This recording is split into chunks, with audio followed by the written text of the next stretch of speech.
morning, everyone, and welcome back to the Manic Manor podcast. This is Mitchie. So for today's episode, we're going to go ahead and dive right into a case that has gained quite a bit of popularity over the last couple of years.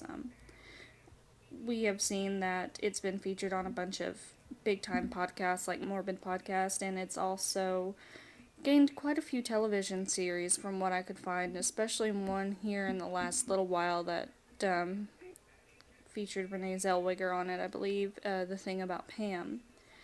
And for anybody who isn't aware of this case, this is the case of Betsy Faria. Now we're going to dive right in and talk about who Betsy was as a person, because she is the center of all of this, regardless of how the media likes to portray the actual, as I would say, the villain in this case, because this woman is just evil fucking incarnate when I tell you about who she is and everything that kind of led up to where we are today with this case. But we're going into Betsy first because she deserves to be remembered in a beautiful limelight because she was a gem of a woman. Betsy Elizabeth Meyer Faria was a mother, wife, and real-time life of the party type of woman, living at the time in Troy, Missouri. She worked in insurance and DJ'd part-time and was known for her beautiful eyes and outgoing personality, and was all around a complete bubbly person who made so many people happy when she entered the room. She had 2 daughters from a previous relationship. I could not see if she had been married prior or not. But she was a really great mother, and she was always willing to make everybody happy. Like it was said, whenever she would come into the room, whenever she would meet someone, it was like she had known them her entire life because she was just that amazing of an individual. So it was around the turn of the early 2000s, late 90s, early 2000s, that she met her husband, Russ, and her bright, bubbly personality is what drew him to her. At that time, she had been working at a gas station. I don't know if she had just decided to take a break from, like, insurance or whatnot, but she was working at the gas station as a means to fund the DJ part-time gig. So, because of how friendly and outgoing she was, Russ became quite a regular down at that gas station, and they got to know each other very well.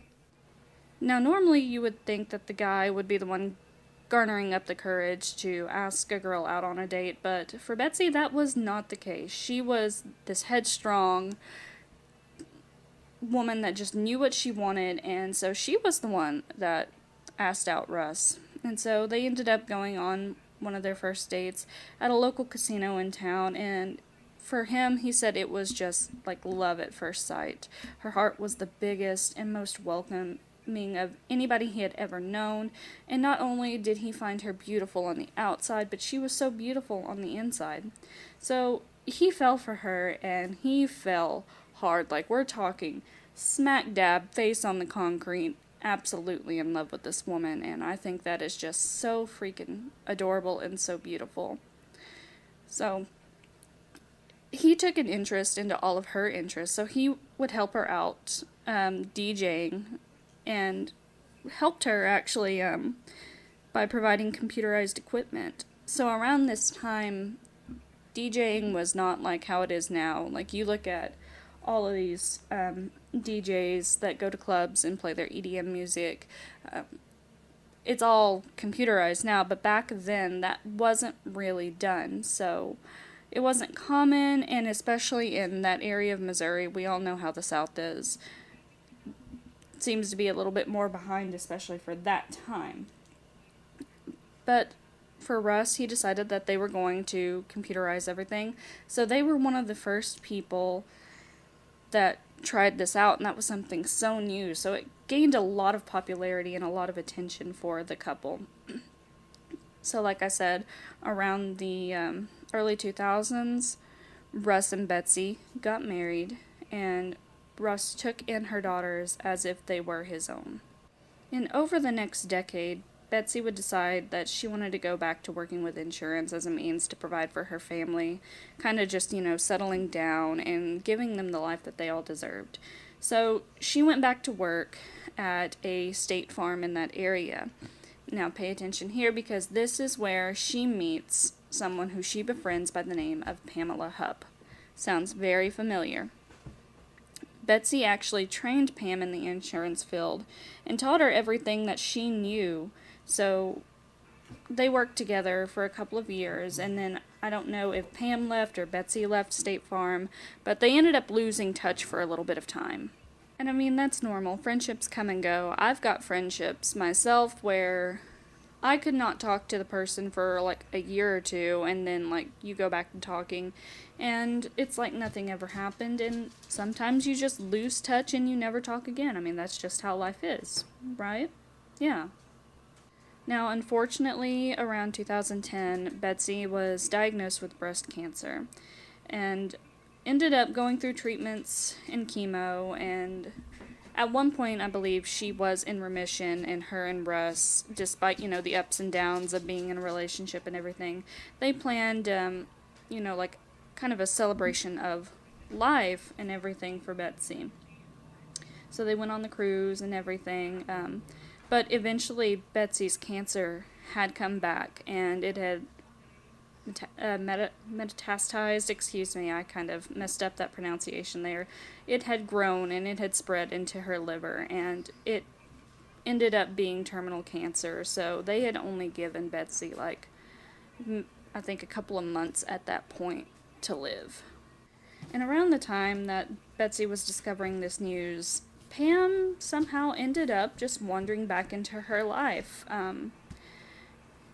Pam decided that she was going to be that friend that would, take her to these treatments, because the plan was that Betsy would go to these treatments, she would, kind of stay at her mom's for a little bit to make, kind of recoup and kind of recover from, the awful treatments, because let's face it, anybody that has either been through this or they know somebody, have a loved one that's been through this, know just how rough chemotherapy, radiation treatments, all that can be on an individual, how sick it can make them, especially with the medications that they have to take in order to do that.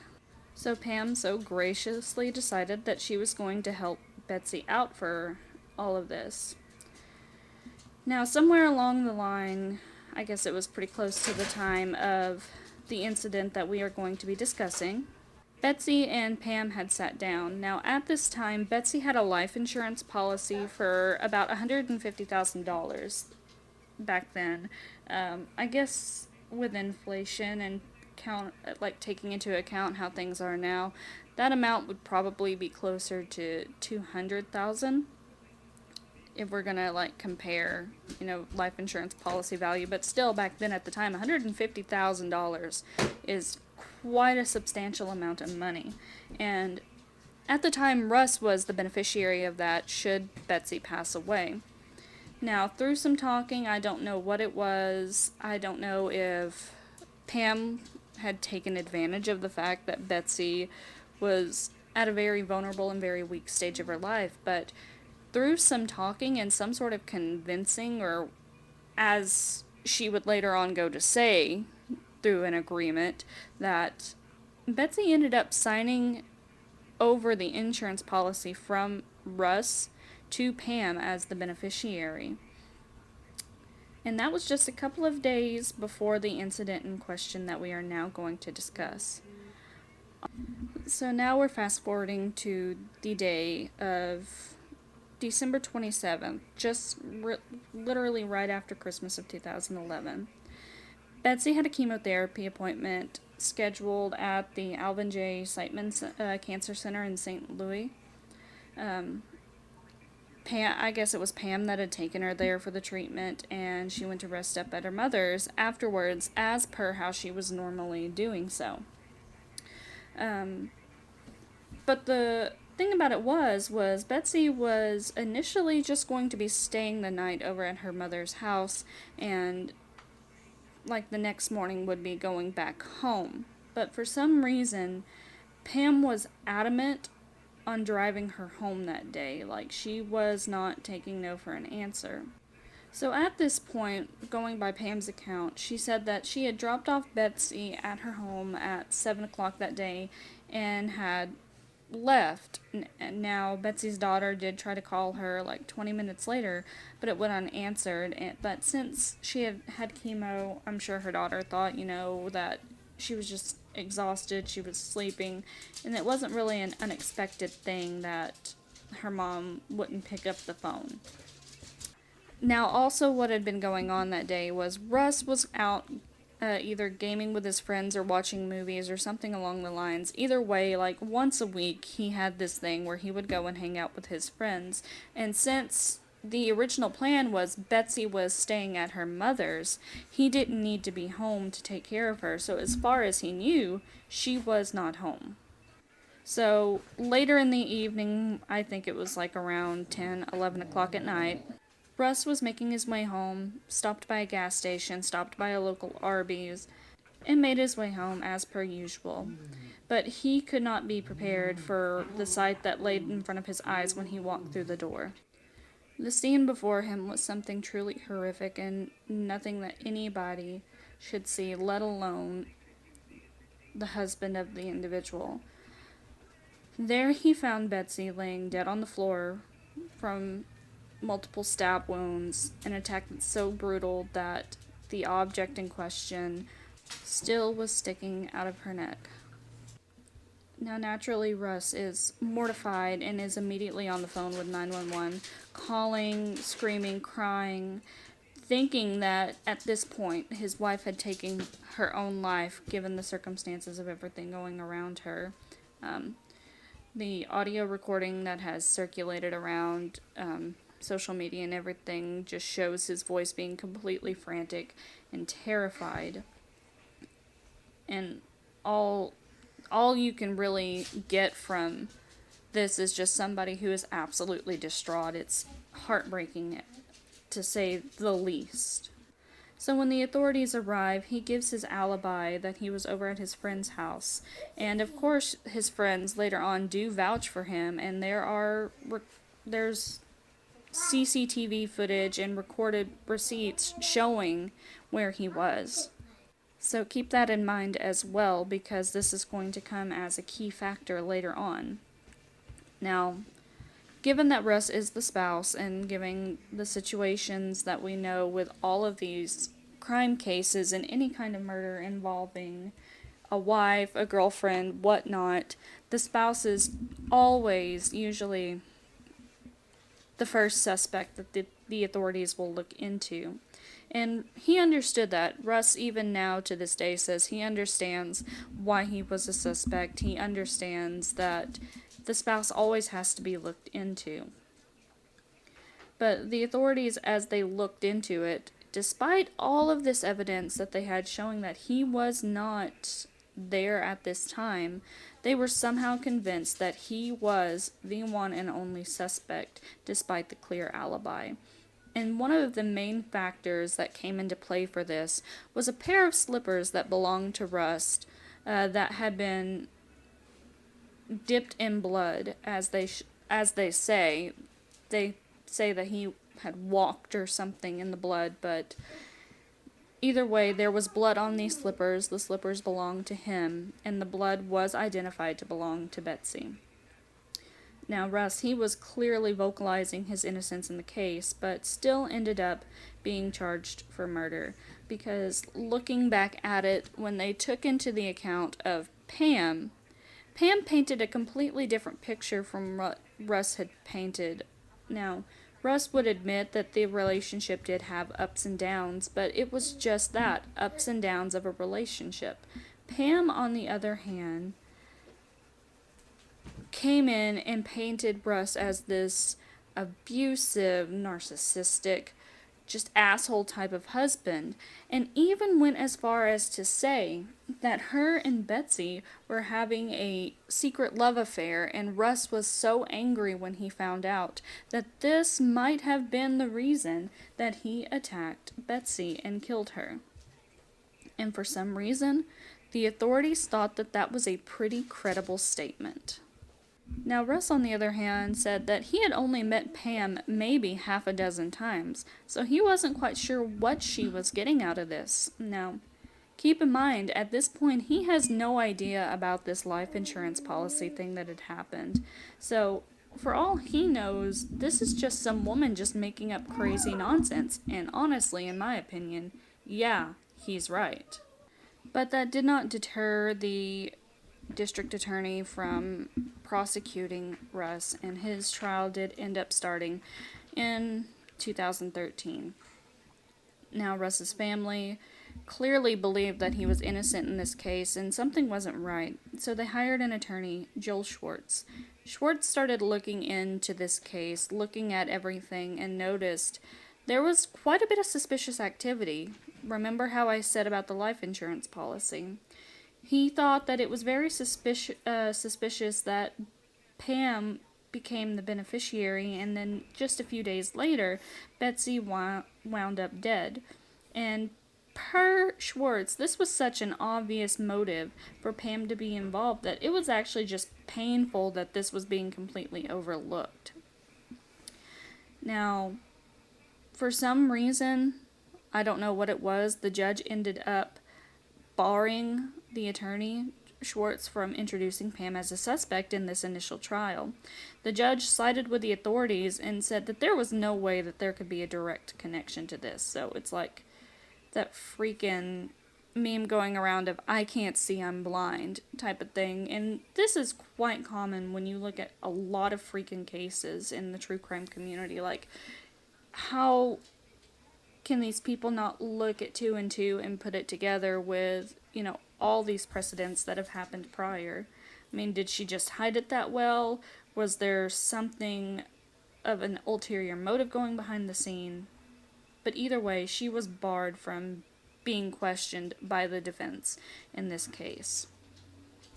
Now, he tried his best to testify that, Russ had a very strong alibi, and there was video surveillance and, receipts from the Arby's, and it just seemed so clear that he could not have done this.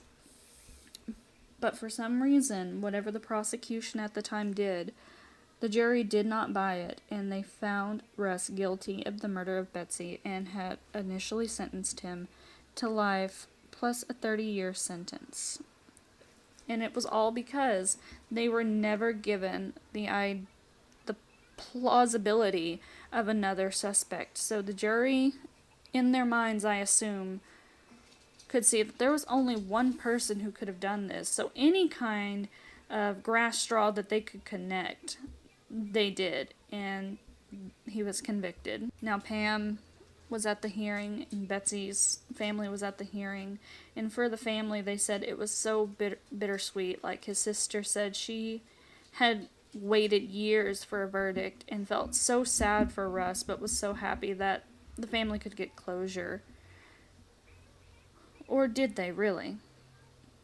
Attorney Schwartz was adamant that he was not going to stop, so he went to the Court of Appeals to get a retrial before a different judge, and this judge determined, looking at the evidence that Attorney Schwartz had presented, that Pam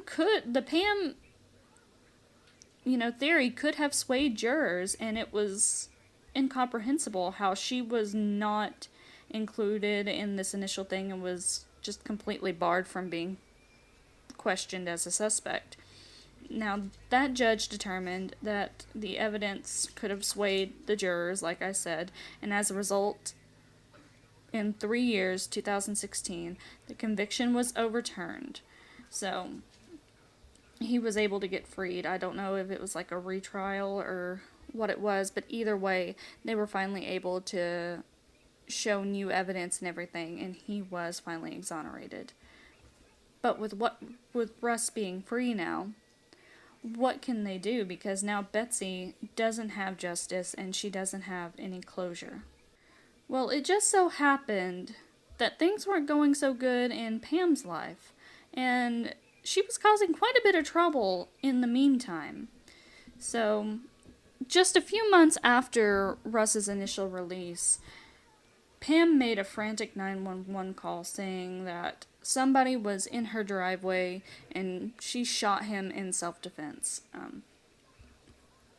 This man was identified later as Louis Gumpenberger. He had been a somewhat neighbor of Pam, and he was known to have some mental issues and everything.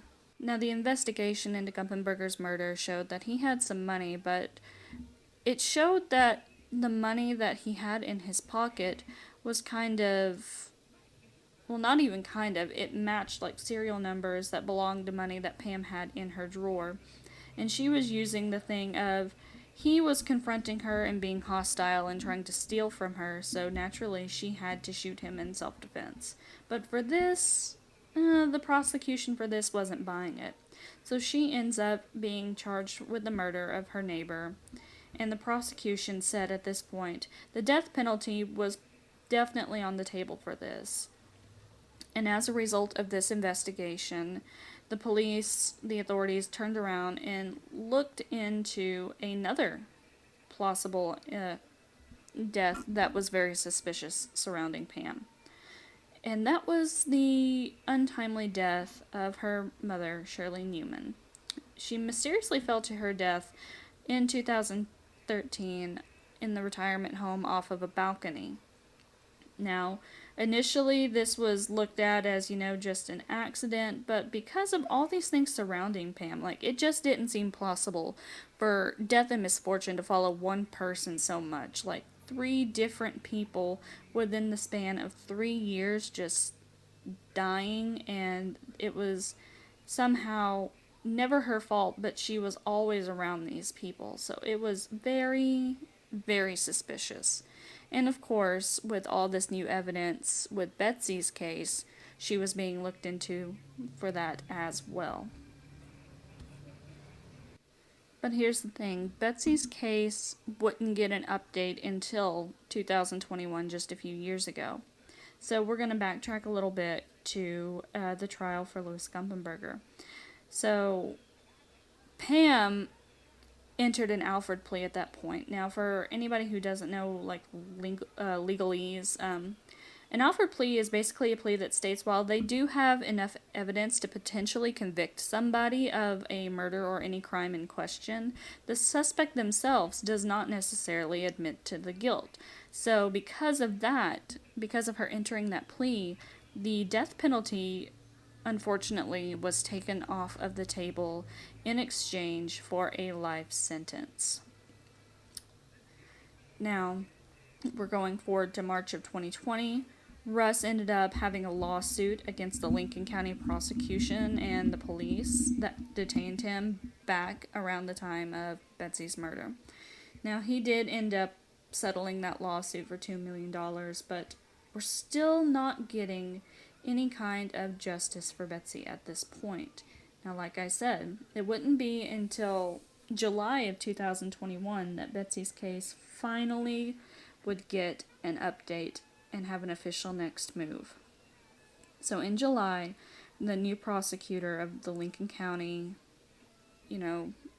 jurisdiction stated that they would be charging Pam Hupp for the murder and accused her of setting up and framing Russ to take the fall so she could get the insurance money. Now, documents would show that the day of Betsy's death, she had been at her mother's house, lining up a little with Pam's story, and Pam showed up to take Betsy home. This made Pam the last person to ever see Betsy alive. Further documents would state that Pam waited until Betsy was completely exhausted and weak from chemo before she attacked her so-called friend repeatedly on the couch underneath the blanket. And from there, she just staged the scene. She took Betsy's socks, dipped them in blood, began to wipe it all over the house to make it look like it had been a struggle, feeding the fuel that Russ could have potentially become aggressive with Betsy, learning from this made-up story that Pam told the authorities of them being quote-unquote lovers, which was absolutely total bullshit. Then she took Russ's slippers and dipped them in blood after fleeing. Not after fleeing, but she dipped them in blood and then fled, and did her best to remove any trace of her being there. Now, the further investigations that they did showed that what the initial prosecution looked at with the slippers being the smoking gun, the slippers were never walked in, so it would be highly impossible for Russ to just walk through that when these slippers clearly were just dipped in blood. And for some reason, the prosecution at the time somehow thought that a woman like Pam was not capable of doing anything as grotesque as that murder scene was. So they just completely took her off the table. So the new prosecution stated that they would actually look into the former prosecution for misconduct as a result of this. But to date, that former prosecutor has not actually had any formal charges in regards to this case. And another thing that should really be noted is that when Pam was being questioned, she was in, the interrogation room, and there was a pen that was sitting on the table at the point. At one point in time, the investigator had left the room, and she had taken this pen, and she said she had to go and use the bathroom. Now, I think there was some sort of recording or CCTV footage that showed the aftermath of all of this. You can hear the police officers and everything screaming for help because there was an attempted suicide. And as a result, you can look online and see pictures of Pam with this gruesome looking kind of scar across her neck. So yeah, that just kind of added fuel to the fire that she knew more than what she was leading on, because if you were truly innocent, why would you be taking a pen and trying to stab yourself in the neck? And another thing that should be mentioned is, remember how we mentioned multiple times the $150,000 life insurance policy? That has been a key factor in this case. That life insurance policy was meant to be for Betsy's daughters. And with Pam in charge of it, now they were trying to figure out what happened with this money. Now, Pam had claimed that the policy was changed over to her to ensure that her two daughters would get the money. Then the story changed again, and Betsy was saying that she had a friend of hers that had a daughter that lost her mother and was going to need money. And then once again the story changed, and Pam said that Betsy wanted her to have all of the money. And her story was just going all over the place. She initially said she had took $99,700 in December 2013 to give to the girls, but what happened with all that extra money? And then she said, the girls hurt her feelings because in 2013 she was sued by them to get the money, so she just decided that they didn't deserve any of that money.